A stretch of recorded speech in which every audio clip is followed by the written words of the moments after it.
smart মহানগৰীত unsmart কাণ্ড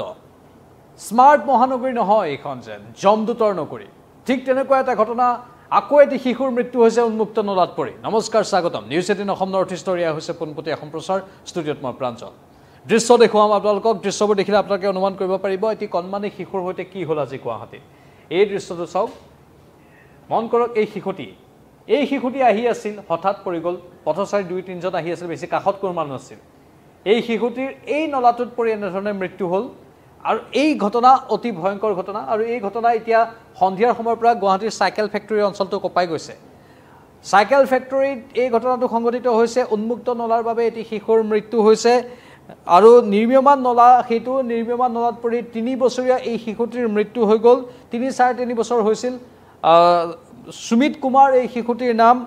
সম্পূৰ্ণ পথছোৱাতে উন্মুক্ত অৱস্থাত আছে নলা আৰক্ষীয়ে শিশুটিৰ মৃতদেহ পাছত উদ্ধাৰ কৰে আৰু মৰণোত্তৰ পৰীক্ষাৰ বাবে প্ৰেৰণ কৰে কিন্তু কিমান আৰু অকাল মৃত্যু হ'ব এখন গুৱাহাটীত উন্মুক্ত নলাৰ বাবে উন্মুক্ত মেনহলৰ বাবে আৰু কিমান অকাল মৃত্যু হ'ব গুৱাহাটীত কেতিয়া সাৰ পাব গুৱাহাটী প্ৰশাসনে স্মাৰ্ট গুৱাহাটী বুলি কৈ থকা হয় অতি স্মাৰ্ট বুলি কোৱা হয় কিন্তু সেই স্মাৰ্টখনেই এতিয়া আনস্মাৰ্ট হৈ পৰিছে গোটেই কৃত্ৰিম বানপানী গোটেই উন্মুক্ত নলা আৰু আন কি যে কেৰুণ আছে গুৱাহাটীখনত এটাৰ পাছত আন এটা কেৰুণ ওলাই থাকে সমালোচনা কৰিলে কৈ থাকে যে সময় লাগিব আমাক আমিতো সকলো ঠিক কৰি আছো বা ঠিক কৰিম কিন্তু কথাটো সেইটো নহয় মানুহৰ মৃত্যু হৈ যাব আৰু তাক সহজভাৱে প্ৰতিবাৰে লৈ থকা হ'ব ইয়াক কোনো কাৰণতে মানিব ল'ব নোৱাৰি এই মৃত্যুৰ পাছত দুদিনমান ঘটনাবোৰ ৰোধ হ'ব বা হ্ৰাস হ'ব চাৰিওফালে বেৰিকেড নিৰ্মাণ কৰি দিয়াৰ কথা হ'ব সেইটো কৰাও হৈছে তাৰ পাছত আকৌ দুদিনৰ পাছত আন এটা অঘটন সংঘটিত হৈ যাব আৰু উন্মুক্ত নলা হৈ থাকি যাব এই দৃশ্যবোৰ আকৌ দেখুৱাইছো এই দৃশ্যবোৰ চাওক এনে ধৰণে কোনোবাই কাণ্ড জ্ঞানহীন কাম সংঘটিত কৰিনে যি ঠিকাদাৰ যি প্ৰতিষ্ঠানে এই কামটো সংঘটিত কৰিছিল এয়া চাওক এই নলাটো এনে ধৰণে উন্মুক্ত অৱস্থাত থৈ দিয়েনে ইয়াত স্বাভাৱিকতে বেৰিকেডৰ ব্যৱস্থা চাৰিওফালে বিশেষ সাৱধানতামূলক পদক্ষেপ সেইখিনি ল'ব পাৰিব লাগিছিল সেইখিনি লোৱা নহ'ল এইবোৰ এনে ধৰণে এৰি দিলে যদি এই অঞ্চলত কিবা কাৰণত কৃত্ৰিম বানপানী হয় এফালদি যদি কোনোবা যাতে তেতিয়াও অঘটন হোৱাৰ আশংকা থাকে এতিয়া বাৰু কৃত্ৰিম বানপানী নাছিল সেই সময়ছোৱাতে এই শিশুটি পৰিল আৰু শিশুটি অবুজ শিশু আৰু সাধাৰণতে দৰিদ্ৰ ঘৰৰ এটি শিশু সন্তান যিটো শিশু সন্তান হয়তো অকলশৰে ওলাই অহা এটা অভ্যাসত পৰিণত হৈছিল পিতৃ মাতৃয়ে হয়তো ক'ৰবাত কাম কৰে আৰু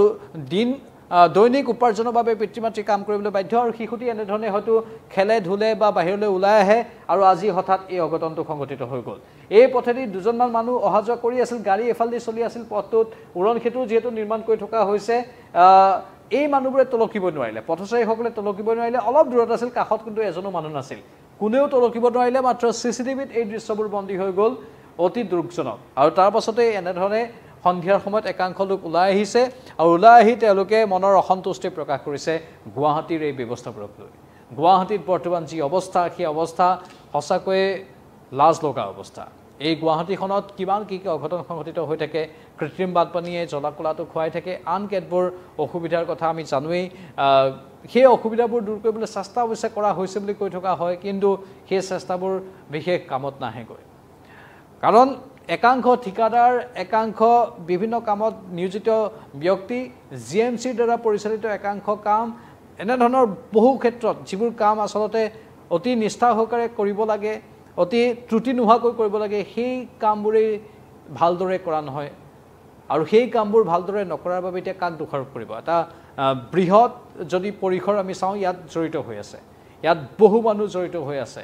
এজন মানুহক দুখ দিলে নহ'ব বহু মানুহ হয়তো দোষী সাব্যস্ত হ'ব এনেধৰণৰ ঘটনা প্ৰবাহৰ বাবে এতিয়া ক'ব লগা বিশেষ কোনো কথা নাই এটি শিশুৰ মৃত্যু হৈ গ'ল এই শিশুটিৰ মৃত্যুক স্বাভাৱিকতে কোনেও সহজভাৱে ল'ব পৰা নাই আমি পুনৰবাৰ এই খবৰটো আপোনালোকক জনাই দিব বিচাৰিছোঁ উন্মুক্ত নলাৰ বাবেই পুনৰ মহানগৰীত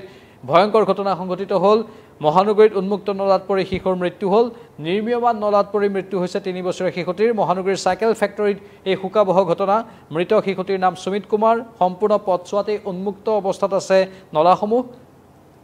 আৰক্ষীয়ে মৃতদেহটো উদ্ধাৰ কৰিলে তাৰপিছত মৰণোত্তৰ পৰীক্ষাৰ বাবে প্ৰেৰণ কৰিলে কিন্তু অত্যন্ত দুখজনক ঘটনা আৰু মহানগৰীৰ বাবে এখন মহানগৰীৰ বাবে এয়া এক লাজ লগা ঘটনা আপোনালোকে কি কয় কমেণ্ট বক্সত কমেণ্ট কৰি জনাব পৰৱৰ্তী সময়ত আকৌ আহিম লাইভত চাই থাকক নিউজ 18